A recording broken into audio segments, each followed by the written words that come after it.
नमस्कार, माझं नाव मानसी आंबडेकर. तुम्हा सर्वांचं मी मनःपूर्वक स्वागत करते. आजच्या आपल्या वक्त्या आहेत डॉक्टर सुनीला गोंधळेकर आणि आता आपण त्यांचा परिचय करून घेऊया.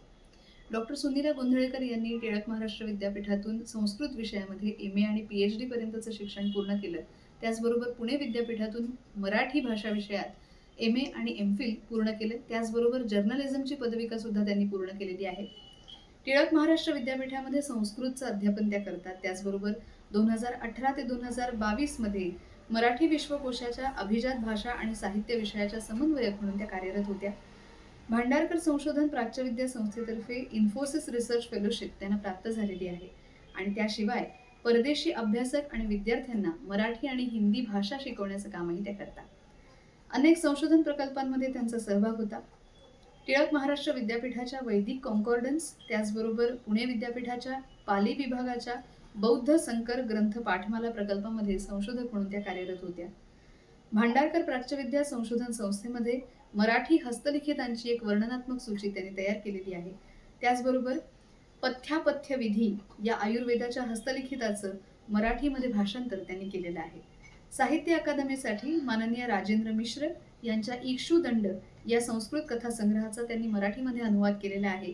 त्याचबरोबर 20 पेक्षा अधिक राष्ट्रीय स्तरावरचे शोध निबंध त्यांचे प्रकाशित झालेले आहेत. आकाशवाणी आणि वर्तमानपत्रांमधूनही त्या नियमित लेखन करत असतात. काव्यमीमांसा, साहित्य दर्पण, मराठी हस्तलिखितांची वर्णनात्मक सूची आणि कुमारांसाठी एकांकिका संच अशी त्यांची यापूर्वी प्रसिद्ध झालेली काही पुस्तकं आहेत. त्यांच्या या कार्यासाठी नाट्य संस्कार कला अकादमी, पर्वती नागरी कृती समिती आणि मराठी विश्वकोशातर्फेही पुरस्कार देऊन त्यांचा सन्मान करण्यात आलेला आहे. आपण ऐकूया त्यांच्याकडून त्यांचं मौलिक मार्गदर्शन. नमस्कार. महाराष्ट्र संस्कृत साहित्य अकादमी आणि संविद्या अध्ययन केंद्र या दोन संस्थांतर्फे आयोजित केलेल्या या व्याख्यानमालेमध्ये मला सहभागी होता येते. याचा मला खरंच खूप आनंद आहे. माझ्या आवडीचा आणि अभ्यासाचा असणारा विषय या निमित्ताने सगळ्यांसमोर मांडता येतोय, ही यातली खरी आनंदाची गोष्ट आहे. भारतीय संस्कृत साहित्यशास्त्रातला भाषिक दृष्टिकोन या विषयावरचं काही विवेचन मी आता इथे मांडणार आहे. भारतीय संस्कृत साहित्यशास्त्र म्हणजे एक प्रकारे पोएटिक्स किंवा सौंदर्यशास्त्र या संदर्भातले जे ग्रंथ संस्कृतमध्ये लिहिले गेले त्याच्यामधनं दिसणारा भाषाविषयक दृष्टिकोन हा नेमका कसा आहे, त्याबद्दलची कोणती माहिती आपल्याला या ग्रंथातून मिळते, या निमित्ताने आपल्याला बघता येईल आणि त्याच्याबद्दलची थोडी माहिती करून घेता येईल.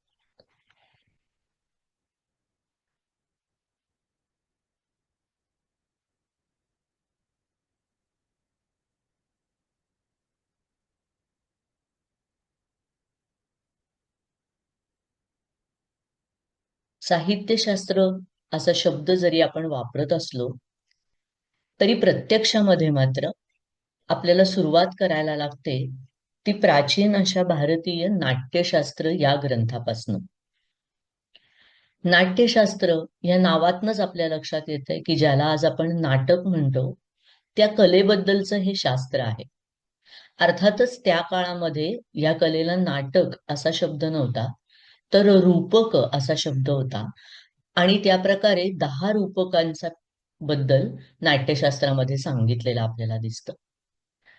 आता साहित्यशास्त्र ह्याच्याबद्दल बोलायचं असताना नाट्यशास्त्राने सुरुवात का केली असं वाटू शकेल.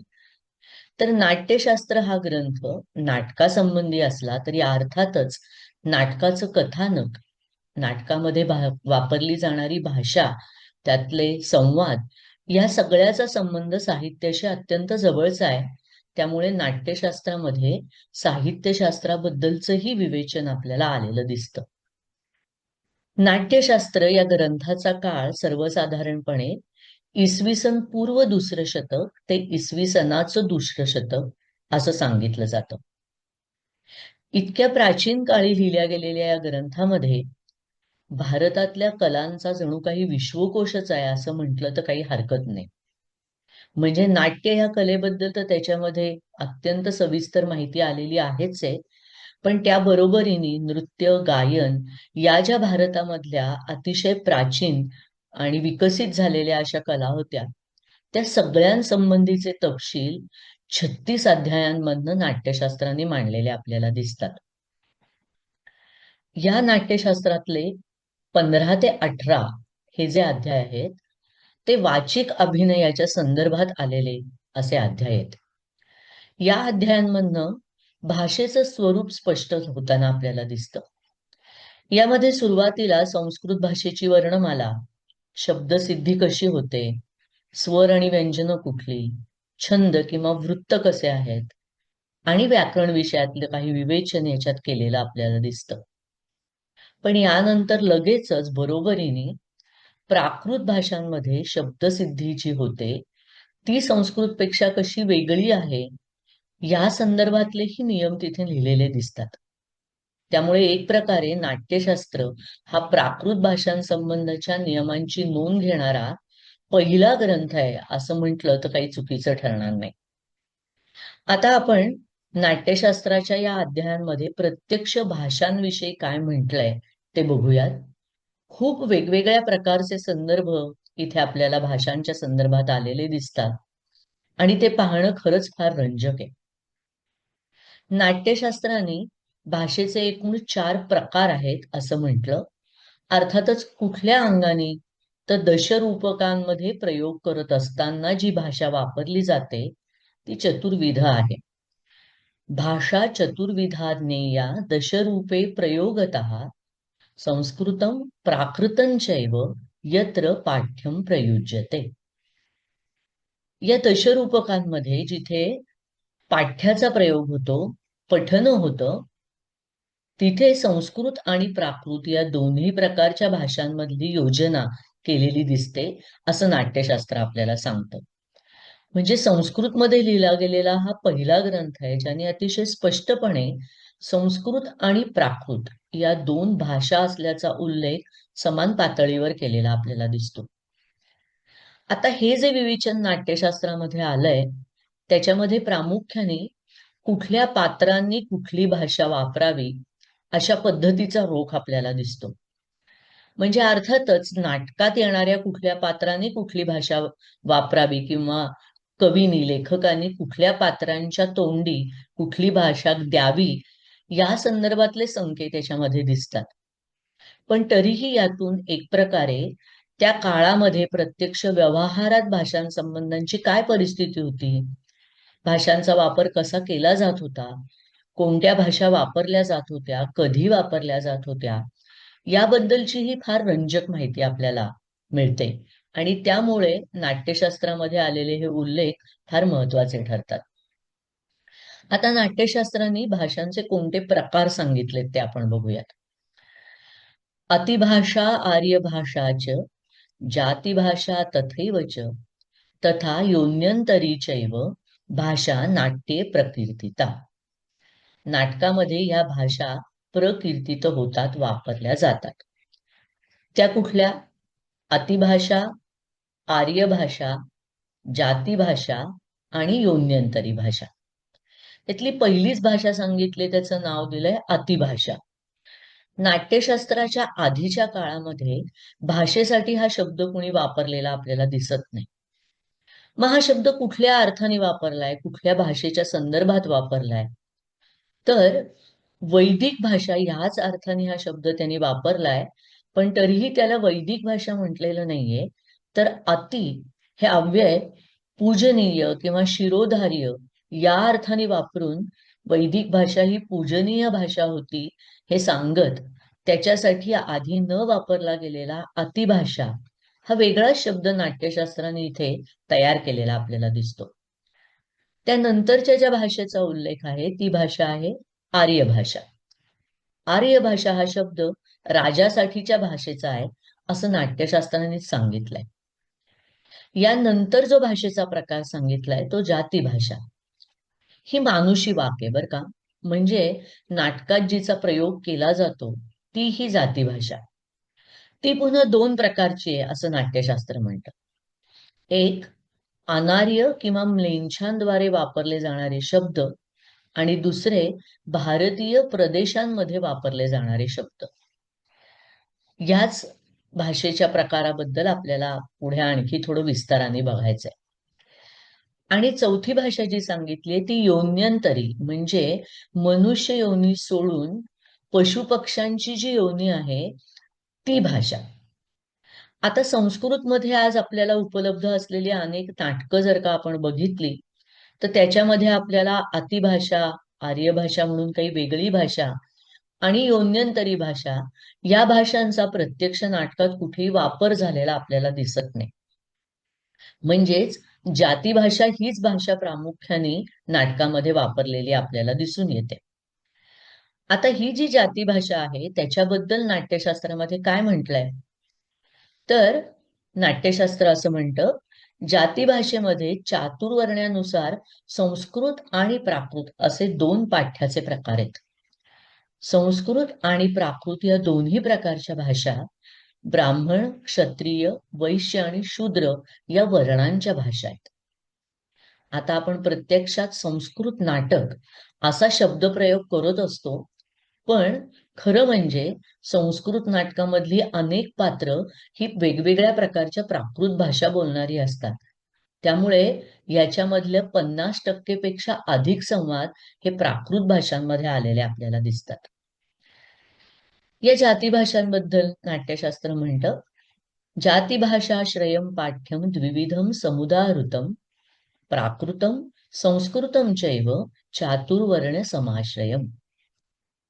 प्रत्यक्ष नाटकामध्ये भाषा वापराचे जे काही नियम दिले, जे काही संकेत दिले, त्याच्याप्रमाणे प्राकृत आणि संस्कृत ह्या दोन्ही प्रकारच्या भाषा चातुर्वर्ण्यांवर आधारित त्यांच्या आश्रयाने प्रत्यक्ष पाठ्यामध्ये वापरल्या जातात. आता हे जे वापराचे पुढे संकेत दिलेत ते कसे दिलेत, तर जरी इथे चातुर्वर्ण्याच्या आधाराने भाषा वापरल्या जात असतात असं म्हटलं असलं तरी कुठल्या वर्णाच्या व्यक्तीने कुठली भाषा वापरावी याबद्दल नाट्यशास्त्र काहीच बोलत नाही. तर नाटकातल्या कुठल्या पात्राने कुठली भाषा वापरावी यानुसार नाट्यशास्त्र नियम किंवा संकेत सांगतं असं आपल्याला दिसतं. आता हे जे संकेत सांगितले ह्या संकेतातनं आपल्या काय लक्षात येतं, तर भाषेचा वापर ज्या पद्धतीने सांगितलाय ती भाषेला समाजामध्ये काय प्रकारचं स्थान आहे, त्याप्रमाणे कुठल्या व्यक्तींनी त्या भाषा वापरायचा ह्या प्रकारची रचना नाट्यशास्त्राने केली असं आपल्याला दिसतं. म्हणजे एक प्रकारे भाषेला समाजात ज्या प्रकारचा मान आहे, स्तर आहे, त्या प्रकारचाच मान आणि स्तर त्या प्रकारच्या पात्रांनाही व्यवहारात असला पाहिजे असं आपल्याला दिसतं. आता बघा, संस्कृत ही अभिजनांची भाषा होती. संस्कृतमध्ये बोलणं, वाचणं हे अत्यंत मानाचं होतं. नाटकामधला नायक हा राजा असतो, त्यामुळे ते एक माननीय पात्र आहे. त्यांनी संस्कृतमध्ये बोलावं. आणखी कोणी संस्कृतमध्ये बोलावं, तर संन्यासी, साधू, श्रोत्रिय, वेदपाठी ब्राह्मण ही जी समाजातली शिष्टमंडळी आहे त्यांनी त्यांच्या समाजातल्या प्रतिष्ठेला अनुसरून असा व्यवहार ते करत असतात, त्यामुळे त्यांनी नाटकामध्येही संस्कृतच बोलायचे. आता राजा हा जसा राजघराण्यातला आहे तसा त्याच्या पत्नी किंवा स्त्रिया म्हणजे राणी किंवा महाराणी याही खरं तर राजघराण्यातलाच आहेत. पण तरी सुद्धा अगदी महाराणी सकट सगळ्या स्त्रियांनी प्राकृतमध्ये बोलावा अशा प्रकारचा नियम आपल्याला दिसतो. अनेक वेळा इतर अनेक ग्रंथातनं सुद्धा अंतःपुरातल्या स्त्रिया या वेगवेगळ्या प्रकारच्या प्राकृतमध्ये बोलत असल्याचे उल्लेख आपल्याला दिसून येतात. आता या सरसकट प्राकृतमध्ये बोलणाऱ्या स्त्रिया मात्र काही विशिष्ट परिस्थितीतच संस्कृतमध्ये त्यांनी बोलावं अशी अपेक्षाही नाट्यशास्त्रांनी व्यक्त केली. आता ती कुठली विशिष्ट परिस्थिती आहे, तर राजकीय संधी किंवा विग्रह याच्या संबंधानं काही बोलणं चालू असेल किंवा आकाशात उगवणारी जी नक्षत्र असतात यातल्या शुभाशुभ फलाविषयी, शुभाशुभ भविष्याविषयी, विशेषतः राजाच्या काही बोलणं चालू असेल, तर इतर वेळेला प्राकृतात बोलणाऱ्या राणीनं अशा विशेष प्रसंगी मात्र संस्कृतमधनं संवाद साधावा असा नियम नाट्यशास्त्राने दिलेला दिसतो. याचाच अर्थ शिष्ट, संमत अशा विषयांबद्दल जर का बोलायचं असेल तर तिथे पात्र नाही तर तो विषय महत्वाचा ठरतो. आणि म्हणून त्या महत्वाच्या विषयामध्ये महत्वाच्या समजल्या जाणाऱ्या संस्कृत भाषेमध्ये बोललं जावं असा हा संकेत असला पाहिजे.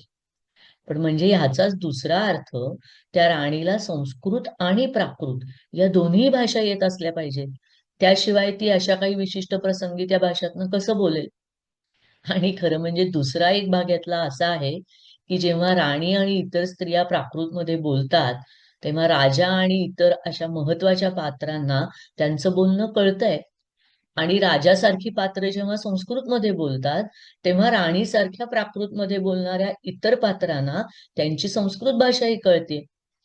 त्यामुळे या परस्पर सर्वच पात्रांना या सगळ्या भाषा येत असल्या पाहिजेत असाच त्याचा अर्थ आपल्याला करायला लागतो.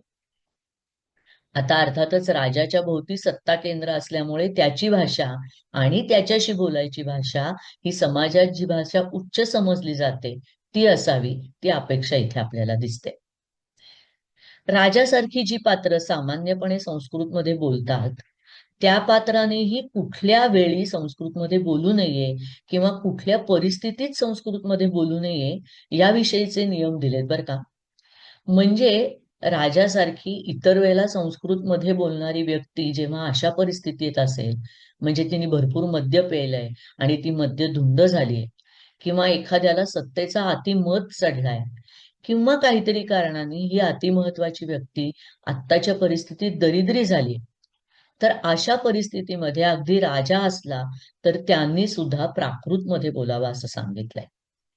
म्हणजे सगळ्या पुरुषांनी सरसकट कायम संस्कृतमध्ये बोलणं हे अपेक्षित नाहीये.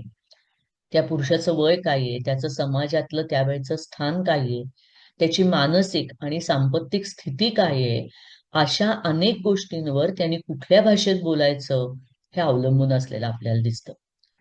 त्यामुळे मद्यधुंद व्यक्ती, पाखंडी साधू किंवा ज्यांना मानसिक काहीतरी त्रास होतोय अशा व्यक्तींनी संस्कृतमध्ये बोलणं हे शोभून दिसत नाही. ही संस्कृत भाषेशी संबंधित असलेली ही जी श्रेष्ठतेची कल्पना आहे तीच पुन्हा इथे आपल्याला असलेली दिसते. आणि त्यामुळे संस्कृत भाषेमध्ये कुणी बोलावं आणि कधी बोलावं या दोन्ही प्रकारचे नियम इथे दिलेले दिसतात. त्यामुळे भाषा हे केवळ वेगवेगळ्या व्यक्तींमधलं संवादाचं माध्यम न राहता ते कुठल्या विषयाबद्दल आहे, ते कोणासमोर बोललं जातंय, कोणाला उद्देशून बोलायचंय आणि कुठल्या परिस्थितीवर बोलायचंय, कुठल्या परिस्थितीत असलेल्या व्यक्तींनी तो संवाद साधायचा आहे, या अनेक घटकांवर कुठली भाषा त्या पात्रांनी वापरायची हे संकेत आपल्याला आधारित असलेले दिसतात. आणि हे खरंच फार रंजक आहे की भाषा वापर कसा होत होता याचे एक वेगवेगळी गंमतशीर उदाहरण आपल्याला ह्यातनं बघायला मिळतात.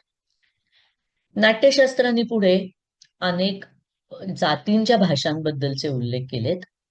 बर्बर, किरात, आंध्र, द्रविड यांच्या जातीची जी पात्र नाटकामध्ये दाखवलेली असतील तर त्यांची ही जातीची भाषा तिथे वापरू नये, तर केवळ शौरसेनी भाषेशी मिळती जुळशी भाषा या सगळ्याच प्रकारच्या पात्रांनी वापरावी असा प्रकारचा नियम दिसतोय. म्हणजे कदाचित या जातींची जी पात्र आहेत त्या पात्रांची भाषा ही फार कमी लोकांमध्ये वापरली जाणारी, अगदी थोड्या समूहामधली बोली भाषा अशा स्वरूपाची असल्यामुळे नाटकामध्ये ती वापरली तर कदाचित सगळ्यांना कळणार नाही अशी शक्यता असावी. ज्या प्राकृत भाषांबद्दल नाट्यशास्त्र इतकं भरभरून बोलतंय अशा 7 मुख्य प्राकृत भाषांचा उल्लेख नाट्यशास्त्राने केलाय. त्यात मागधी, अवंती, प्राच्या, शूरसेनी, अर्धमागधी, वाल्लिका आणि दाक्षिणात्य. आता ही जरी भाषांची नावं म्हणून सांगितली असली तरी आपल्या सगळ्यांच्या अगदी सहजपणे लक्षात येईल की ही खरं तर प्रदेशांची नावं आहेत.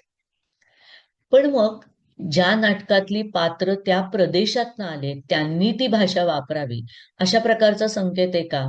तर तसा मात्र नाही. मग काय नियम नाट्यशास्त्र सांगतं? तर राजाच्या अंतःपुरामधल्या स्त्रियांनी मागधी भाषेत बोलावं. तर राजपुत्र, चेट, वेगवेगळ्या प्रकारचे व्यापारी यांनी अर्धमागधीचा वापर करावा. विदूषक आणि त्याच्यासारखी जी पात्र आहेत त्यांच्यासाठी नाटककारांनी प्राच्या ही भाषा वापरावी. तर नाटकातली जी पात्र धूर्त वृत्तीची आहेत किंवा काहीशी खलनायक आहेत, त्यांनी अवंती भाषेमध्ये बोलावं. आणि नायिका तिच्या सख्यांबरोबर जेव्हा संवाद साधते, तेव्हा त्या नायिका आणि सख्यांनी एकत्रितपणे शूरसेनी या भाषेचा वापर करावा.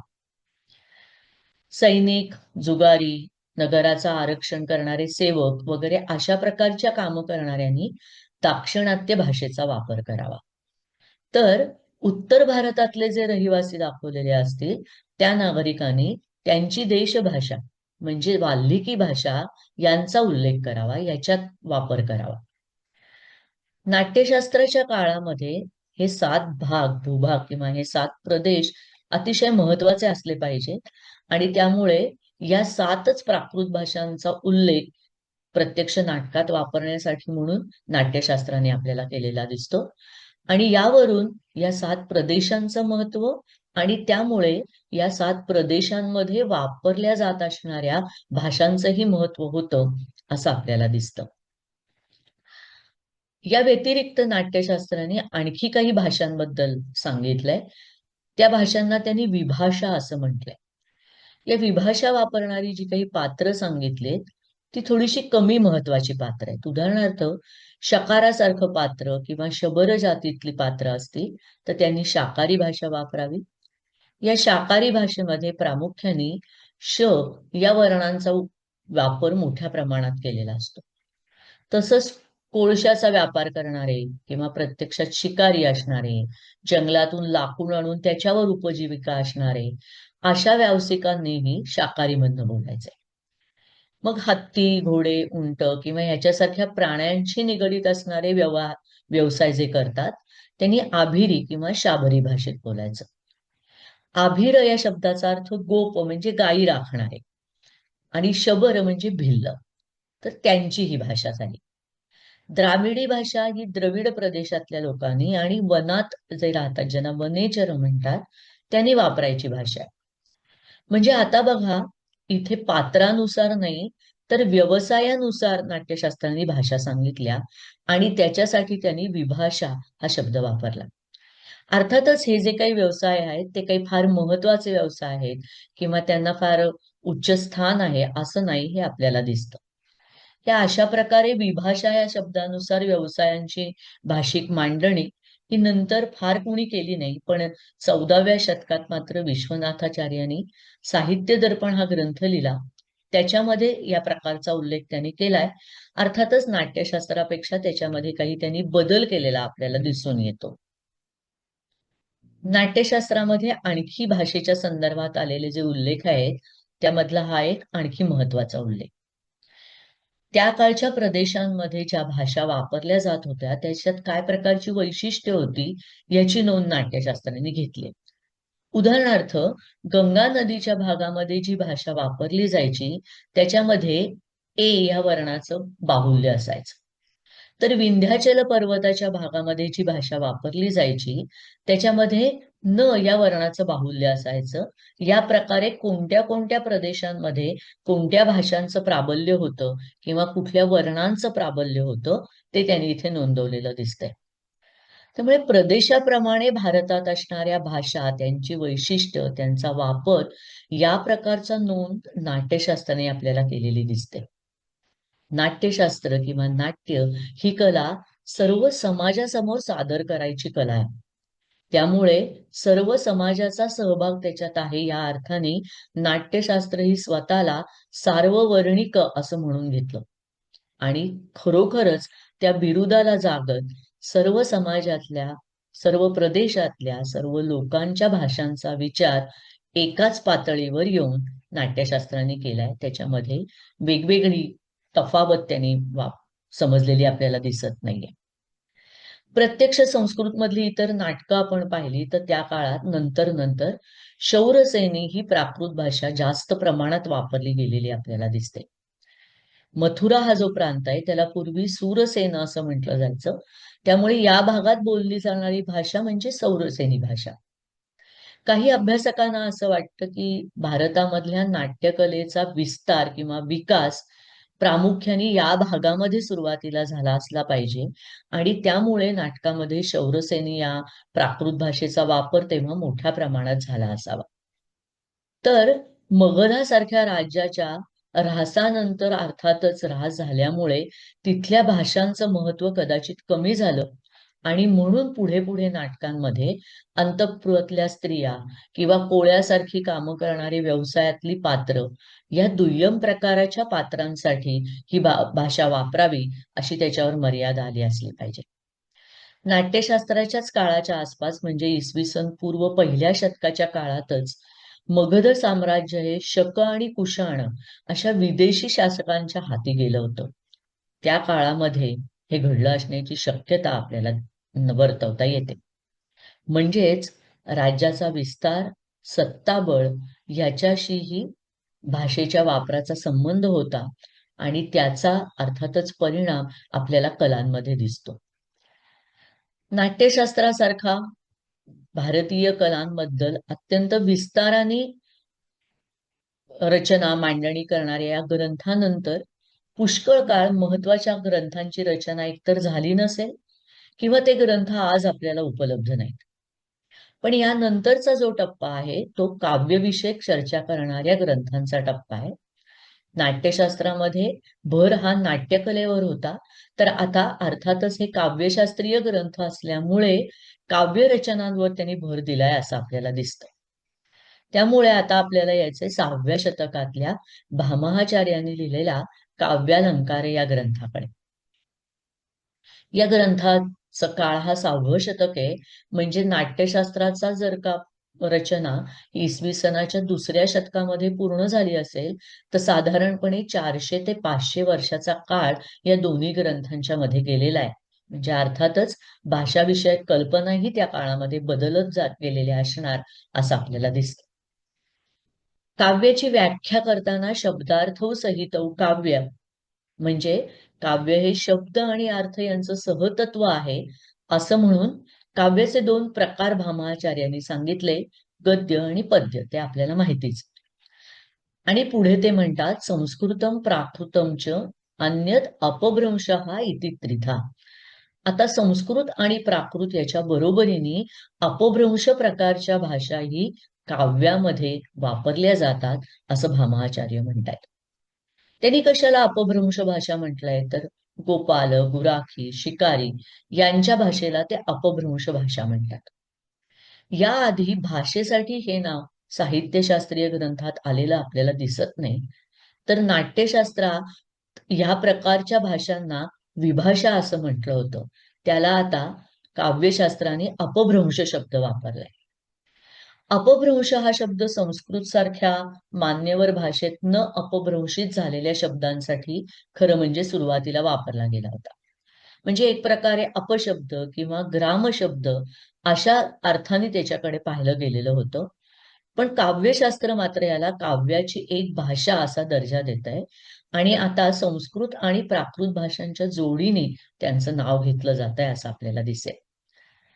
काव्य प्रकारांमधल्या आख्यायिका आणि कथा हे जे साहित्य प्रकार आहेत ते संस्कृतमध्ये असलेले असतात. तर कथा हा साहित्य प्रकार प्राकृत भाषा किंवा अपभ्रंश भाषांमध्ये लिहिलेले असतात असं भामाचार्य म्हणतात. आता बघा इथे नाट्यशास्त्राने राजांसाठीची आर्य भाषा, देवांसाठीची अतिभाषा किंवा वेगवेगळ्या योनींच्या भाषा यांचे उल्लेख केले होते. याचा पुसटसाही उल्लेख काव्यशास्त्रामध्ये आलेला आपल्याला दिसत नाही, कारण अर्थातच अशा प्रकारच्या भाषा अस्तित्वात नव्हत्या आणि त्या आता कुठल्या पात्रांनी वापरायचाही काही कारण राहिलेलं आपल्याला दिसत नाहीये. त्यामुळेच अर्थातच त्यांचा उल्लेख येण्याचाही प्रश्न येत नाही. आता आपण जाऊया 7व्या शतकात लिहिलेल्या काव्यादर्श या ग्रंथाकडे. हा दंडी यांनी रचलेला ग्रंथ आहे. ते स्वतः एक उत्तम कवी होते. ते काव्याच्या या सगळ्या व्यवहाराकडे लोकयात्रा म्हणून बघतात आणि म्हणूनच त्यांना शिष्टांनी केलेले नियम किंवा इतरांनी या संदर्भात केलेले नियम हे एकसारखेच आहेत असं वाटतं. लोकयात्रा म्हणजे लोकव्यवहार किंवा योगक्षेमाचं साधन. यामुळे भाषा या लोकजीवनाच्या अंगभूत घटक आहेत हे दंडी यांना यातनं दाखवून द्यायचंय आणि ते हा दृष्टिकोन फार महत्वाचा आहे. आता ते म्हणतात, काव्य हे संस्कृत, प्राकृत, अपभ्रंश आणि मिश्र अशा भाषांमध्ये वापरलं जातं किंवा लिहिलं जातं. त्यात मग फरक कसा करायचा? तर सर्गांनी बांधलं गेलेली संस्कृत रचना म्हणजे महाकाव्य, स्कंधकयुक्त रचना ती प्राकृतमध्ये असते आणि ओसरयुक्त रचना ही अपभ्रंश भाषांमध्ये असते. यातले सर्ग, स्कंधक, ओसर हे चॅप्टर्स या अर्थाने वापरले गेलेले शब्द आहेत. म्हणजे थोडक्यात महाकाव्यांची रचना या सगळ्याच भाषांमधनं होते असं त्यांना म्हणायचं. तर नाटकामध्ये मिश्र म्हणजे या सगळ्याच भाषांचे वापर करणारी पात्र असतात. या भाषांबद्दल आणखी सांगताना पुढे ते म्हणतायत, संस्कृत ही देवी भाषा, तर प्राकृतचे 3 प्रकार असतात. आता प्राकृतचे प्रकार करताना ते भाषांच्या नावाप्रमाणे त्यांनी न करता तद्भव, तत्सम आणि देशी अशा प्रकारे त्यांनी ही मांडणी केलेली आपल्याला दिसते आणि आपण अजूनही या प्रकारे मांडणी करत असतो. दंडी यांनी केलेला एक आणखी महत्वाचा उल्लेख आपल्यासाठीचा आहे, तो म्हणजे ते म्हणतात, महाराष्ट्राश्रयाम भाषाम प्रकृष्टम प्राकृतम विदुः. म्हणजे महाराष्ट्र ही सर्व प्राकृत भाषांमध्ये सगळ्यात उत्तम भाषा असण्याची नोंद ही दंडी यांनी साधारण 7व्या शतकामध्ये पहिल्यांदा केलेल्या आपल्याला दिसते. नाट्यशास्त्रामध्ये प्राकृत भाषांचे अनेक उल्लेख आले असले तरी महाराष्ट्री प्राकृत भाषेचा उल्लेख आलेला नव्हता. म्हणजे महाराष्ट्री म्हणजे महाराष्ट्र प्रदेशातल्या महाराष्ट्री प्राकृताची जी भरभराट झाली किंवा जी लोकप्रियता वाढली ती साधारणपणे 6व्या-7व्या शतकाच्या आसपास झाली असली पाहिजे असं आपल्याला दिसतं. आपल्याला हेही लक्षात येईल की कालिदासाने जी नाटकांची रचना संस्कृतमध्ये केली त्याचाही कालखंड साधारणपणे ह्याच्याच आसपासचा आहे आणि कालिदासाने महाराष्ट्री प्राकृतची वापर हा त्या नाटकातल्या स्त्री पात्रांच्या गायनासाठी किंवा पद्यासाठी म्हणून फार सुंदर प्रकारे करून घेतलेला आपल्याला दिसतो. त्यामुळे त्या कालखंडामध्ये महाराष्ट्री प्राकृतचं महत्व हे वाढत होतं आणि ते इतकं वाढलं होतं की इतर सर्व प्राकृत भाषांमध्ये ती सगळ्यात उत्तम भाषा आहे, अर्थातच पद्यासाठी, असा आपल्याला उल्लेख आलेला इथे दिसतो. पुढे 9व्या शतकामध्ये रुद्रटाचार्यांनी तर सगळ्याच भाषा ह्या काव्यासाठी योग्य असतात अशी ग्वाही दिली आणि एवढंच नाही तर पैशाची या भाषेचाही समावेश त्यांनी त्याच्यामध्ये केला असं आपल्याला दिसतं. आता 9व्या शतकानंतर आपण अर्थातच पुढच्या 10व्या शतकामध्ये येऊया. या 10व्या शतकात काव्यमीमांसा हा राजशेखर यांनी ग्रंथ लिहिला. राजशेखर हे स्वतःही कवी होते आणि अतिशय उत्तम रचना त्यांनी केल्या. काव्यमीमांसा या ग्रंथामध्ये त्यांनी काव्य पुरुष अशी एक कल्पना मांडली आणि त्याच्या संदर्भातली एक सुंदर पौराणिक कथा त्यांनी त्याच्यामध्ये सांगितली. आता काव्य हा एक पुरुष आहे अशी कल्पना केल्यामुळे या काव्य पुरुषाचं शरीर कसं असतं याचं वर्णन त्यांनी केलं. म्हणजे संस्कृत हे या काव्य पुरुषाचं मुख आहे, प्राकृत भाषा ह्या त्याच्या बाहू आहेत. अशा पद्धतीने वेगवेगळ्या भाषा हे काव्य पुरुषाचे अवयव आहेत अशी कल्पना त्यांनी मांडली. म्हणजेच या सर्वच भाषांमध्ये काव्यरचना होत होत्या याचा विश्वास त्याने आपल्याला दिलेला दिसतोय. राजशेखर यांनी खूप वेगवेगळ्या प्रकारच्या बारीक बारीक नोंदी केलेल्या आपल्याला या ग्रंथामध्ये सापडतात. भाषाविषयक आणि काव्यविषयक अनेक छोटे मोठे संदर्भ त्यांनी दिलेत. त्यामुळे एक प्रकारे 10व्या शतकाच्या आसपास किंवा त्याच्या थोड्याशा आधीच्या काळामध्ये काय प्रकारचा भाषा वापर भारतामध्ये होत होता त्याचे अनेक गोष्टींचे बारीक बारीक दस्तवेज किंवा डॉक्युमेंटेशन एक प्रकारे राजशेखरांनी आपल्याला केलेले दिसतं. त्यातल्या काही गोष्टींचा उल्लेख आता मी इथे करते. त्यांनी काव्याच्या प्रकाराप्रमाणे किंवा काव्य कुठल्या भाषेत लिहिलं गेलंय त्याप्रमाणे त्याचं वाचन करावं असं सांगितलंय. उदाहरणार्थ संस्कृत आणि अपभ्रंश या भाषांमध्ये जर का काव्य रचलेलं असेल तर त्याचं वाचन अधिक लालित्यबुद्ध पूर्णतेने करायला लागतं असं ते म्हणतात. आणि प्राकृत किंवा पैशाची भाषामध्ये जर का काव्यरचना केली असेल तर उत्तरोत्तर त्याची सौंदर्य वाढत जाईल अशा प्रकारे त्यांनी ते वाचलं पाहिजे असंही ते म्हणतात. याचाच अर्थ वेगवेगळ्या प्राकृत भाषांमध्ये रचलेल्या काव्याचं वाचन समाजामध्ये वेगवेगळ्या ठिकाणी होत होतं. असं वाचन करून काव्य रसिकांपर्यंत पोहोचवणाऱ्यांना भावक असं राजशेखर म्हणतात. आणि ते अशा प्रकारे काव्याचं वाचन करताना कुठल्या भाषांमधलं काव्य त्यांनी कसं वाचावं हे त्यांनी सांगितलंय. अशा प्रकारे हा काव्य वाचनाचा आणि त्यामुळे असणाऱ्या वेगवेगळ्या भाषांच्या वापराचा हा उल्लेख आहे. तसाच आणखी एक वेगळा उल्लेख त्यांनी केलेला दिसतो, तो म्हणजे भारतातल्या भाषा बोलण्याच्या वेगवेगळ्या लकपी किंवा पद्धती त्या काळामध्ये कशा होत्या हे त्यातनं आपल्याला कळतं. म्हणजे वाराणसी, पूर्व मगध म्हणजे सध्याचं बिहार, बंगाल, म्हणजे कर्नाटक, दक्षिणेकडचा भूभाग, लाट, सौराष्ट्र, गुर्जर हे पश्चिमेकडचे भूभाग आणि काश्मीर अशा प्रदेशातले कवी भाषांचा वापर कसा करतात, त्याचं वाचन कसं करतात, याविषयीच्या वेगवेगळ्या गोष्टी या त्यांनी इथे सांगितल्या आहेत. आणि त्याच्यावरनं आपल्याला भाषा बोलण्याच्या बद्दलच्याही काही गोष्टी सांगता येतात. त्यामुळे भारतातले अनेक प्रदेश त्यांचे भाषा संदर्भातल्या वेगवेगळे निवड आवड याची चित्र आपल्या डोळ्यासमोर उभं राहताना दिसतं. त्यांनी केलेला हाही उल्लेख फार महत्वाचा आहे की देश विशेष वशेनच भाषाश्रयणम दृश्यते. म्हणजे सर्व कवींना वेगवेगळ्या देश विशेषातल्या भाषा या कशा वापराव्या याचं एक चांगलं भान होतं असं आपल्याला दिसतं. सर्वच कवींना भारतातल्या अनेक प्रादेशिक आणि प्राकृत भाषा चांगल्या आल्याच पाहिजेत असं राजशेखर आवर्जून मांडताना आपल्याला दिसतात. एवढंच नाही तर कवीच्या पदरी वेगवेगळ्या भाषा बोलणारी माणसं असली पाहिजेत आणि त्याला वेगवेगळ्या भाषांशी चांगली व्यवहारातली ओळख असली पाहिजे असंही ते म्हणतात. राजशेखर स्वतःला कविराज असं बिरुद देतात. आणि ते का, तर त्यांना केवळ वेगवेगळ्या साहित्य प्रकारात लेखन करता येतं असं नाही, तर वेगवेगळ्या भारतीय भाषांमधनं वेगवेगळ्या साहित्य प्रकारात त्यांना लिहिता येतं, म्हणून ते स्वतःला कविराज असं म्हणून घेतात. राजशेखराने केलेले असे अनेक उल्लेख अतिशय महत्वाचे आहेत. एवढंच नाही तर राजांनी या वेगवेगळ्या भाषांना आणि भाषांमधल्या रचनांना कसं उत्तेजन दिलं पाहिजे, कशा वेगवेगळ्या स्पर्धा भरवल्या पाहिजेत, आपल्या दरबारामध्ये कुठल्या प्रकारच्या भाषेच्या रचना करणाऱ्यांना कुठे बसण्याचा मान दिला पाहिजे, याचेही सुंदर उल्लेख हे काव्यमीमांसा ग्रंथात आलेले आपल्याला दिसतात.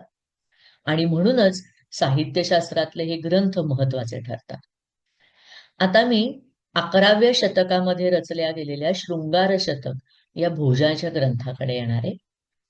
भोज यांनी आपल्या या ग्रंथामध्ये एक महत्वाचा उल्लेख केलेला आपल्याला दिसतो. ते म्हणतात, प्रत्येक भाषेप्रमाणे त्यात कोणत्या प्रकारची अभिव्यक्ती होते हे ठरत जात.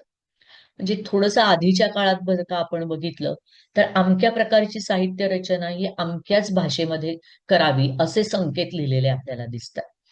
पण आता भोज असं म्हणतायत की प्रत्येक भाषेला आपला स्वतंत्र बाज असतो, आपली स्वतंत्र शैली असते. त्यामुळे कथानकाचा विषय काय आहे त्याप्रमाणे कुठली भाषा वापरायची हे ठरवलं पाहिजे, कारण त्या त्या भाषेतच त्या त्या विषयाचं सौंदर्य हे अधिक खुलून दिसतं. म्हणजे आपण आज जसं म्हणतो ना की मराठी ही एक राकड किंवा रांगडी भाषा आहे आणि हळुवार प्रेमाच्या कविता जर का करायच्या असतील तर त्याच्यासाठी हळुवार असणारी हिंदी किंवा उर्दू भाषा पाहिजे. कारण प्रत्येक भाषेची आपली अशी एक शैली असते, आपली अशी एक जातकुळी असते. ह्याचा उल्लेख भोजाने इथे केलाय असं आपल्याला लक्षात येईल. आता प्रत्यक्ष भाषांचे उल्लेख करत असताना ते काय म्हणतात, तर तर ते भाषा असा उल्लेख न करताना त्यांना वाक्याचे प्रकार असं म्हणतात. आता खरं तर हे काही वाक्याचे प्रकार आहेत असं नाही, तर ते भाषांचेच प्रकार आहेत किंवा भाषा ज्या प्रकारे वापरल्या जात होत्या त्या अर्थाने त्यांनी वाक्य हा शब्द त्याच्यासाठी वापरलाय का काय असं म्हणायला हरकत नाही. आता ते साहित्याचे प्रकार सांगत असताना असं म्हणतात की संस्कृत या भाषेचे 3 प्रकार करतात ते, श्रौत, आर्ष आणि लौकिक. पैकी श्रौत 2 प्रकारचं, मंत्र आणि ब्राह्मण. आर्ष 2 प्रकारची वाक्य, स्मृती आणि पुराण. आता ह्या उल्लेखांकडे आपण जर का पाहिलं तर आपल्या लक्षात येईल की संस्कृत ह्या भाषांचे हे टप्पे आहेत की संस्कृत मध्ये ज्या प्रकारच्या साहित्याची रचना झाली त्याचे काळानुसार असणारे टप्पे वाक्य म्हणून त्यांनी इथे दिलेले आपल्याला दिसतात. तर लौकिक ही भाषा म्हणजे व्यवहाराची भाषा ही प्रत्यक्षात काव्य किंवा शास्त्रीय ग्रंथ यांची भाषा आहे असं ते म्हणतात. आता ही लौकिक भाषा म्हणजे कुठली, तर अर्थातच पुन्हा प्राकृत भाषा. त्याचे पुन्हा त्यांनी 3 प्रकार केले. पहिला आहे सहज, म्हणजे अर्थातच नैसर्गिक पद्धतीने आलेली. प्राकृत या भाषेत शब्दाचाही अर्थ तोच आहे. लक्षित म्हणजे ठरवून काहीतरी विशिष्ट उद्दिष्ट असताना निश्चितपणे ठरवून वापरलेली भाषा. आणि श्लिष्ट म्हणजे द्व्यर्थी असणारी भाषा. यातल्या सहज या भाषेचे पुन्हा त्यांनी 2 प्रकार केलेत. एक संस्कृत म्हणजे मुद्दाम संस्कारित केलेली, आणि देश्य म्हणजे प्रादेशिक भाषा. लक्षित या भाषेचे पुन्हा 2 प्रकार त्यांनी मांडलेत, महाराष्ट्री आणि शौरसेन. श्लिष्टचे 2 प्रकार आहेत, पैशाच्या आणि मागध. आता ह्या प्रकारांची नावं जर का आपण नीट पाहिली तर आपल्या लक्षात येईल की यांना ते वाक्याचे प्रकार असं म्हणतात. पण ह्या भाषांचा उल्लेख केलेला नसून प्रत्यक्षात त्यासाठी वापरलेले शब्द हे प्रदेशांची नाव आहेत, त्या प्रदेशातल्या भाषांची ही नावं नाही आहेत. पुढे त्यांनी अपभ्रंश भाषेचे 3 प्रकार सांगितले, उत्तम, मध्यम आणि कनिष्ठ. उत्तम म्हणजे अवंती आणि लाटी, आभिर, गौरचर ही 2 मध्यम, काश्मीर आणि पौरस्त ह्या त्यांनी कनिष्ठ मानलाय.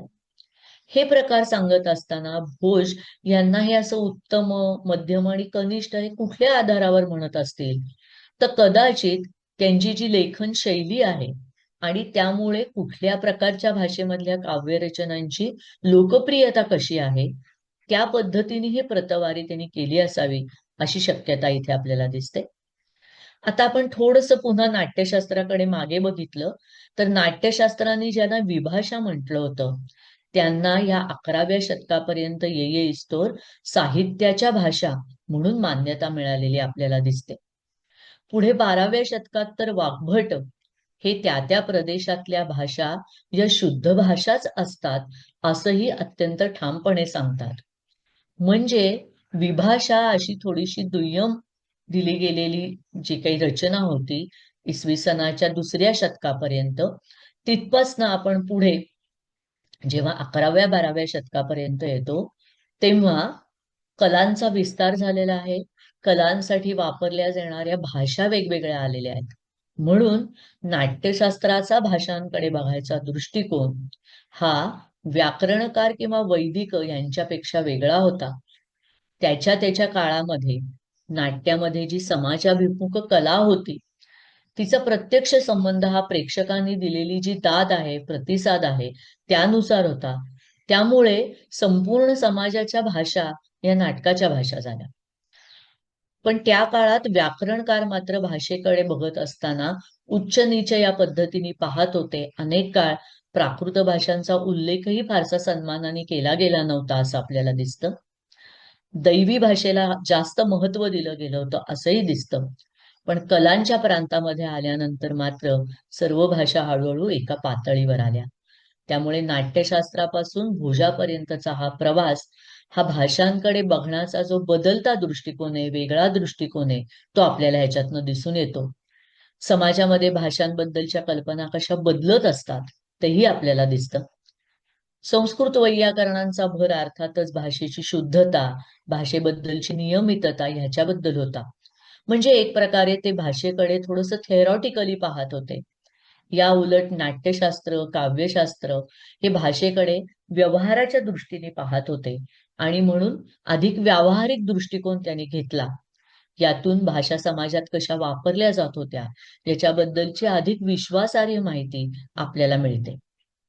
या सगळ्या साहित्यशास्त्रातल्या ग्रंथातनं वाचन करत असताना आपल्याला काव्य म्हणजे काय, काव्याचं सौंदर्य नेमकं कशात असतं, या सगळ्या गोष्टींबद्दल प्रामुख्याने साहित्यशास्त्र लिहित असताना काव्याचा पाया असणारा जो भाषा, जे माध्यम भाषा, त्याच्याबद्दलही त्यांनी जे लिहिलंय त्यातनं फार महत्वाची माहिती मिळते.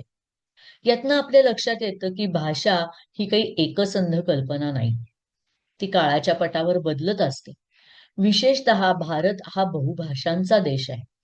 अनेकविध भाषा असणं ही भारताची ओळख आहे. या अनेकविध भाषा भारतामध्ये कशा जन्माला आल्या, कशा घडत गेल्या, कशा बदलत गेल्या, ह्याचं दर्शन आपल्याला या साहित्यशास्त्र किंवा काव्यशास्त्रीय ग्रंथामधनं दिसतं. आचार्य विश्वनाथ तर आपल्याला 18 भाषा येतात असं अभिमानाने सांगतात. आचार्य राजशेखरही बहुभाषिक आहेत म्हणून स्वतःला कविराज म्हणून घेतात. ही प्रादेशिक भाषांच्या उन्नतीची अवस्था भारतीय साहित्यशास्त्रांमधनं आपल्याला निश्चितपणे दिसून येते. नंतरच्या काळामध्ये आपल्याला पुढे प्रादेशिक भाषा या अधिकाधिक वापरात आल्या, त्यांचं महत्व वाढत गेलं हे माहितीच आहे. कालांतराने भारतीय राज्याच्या सीमा या त्या त्या प्रादेशिक भाषांच्या आधारावर निश्चित झाल्या हेही आपल्याला माहिती आहे. हळूहळू पुढे प्रादेशिक अस्मिता बदलत गेल्या, त्याप्रमाणे भाषांचंही महत्व कमी अधिक होत गेलं आणि भाषांवर अस्मिताही ठरायला लागल्या हेही आपल्याला माहिती आहे.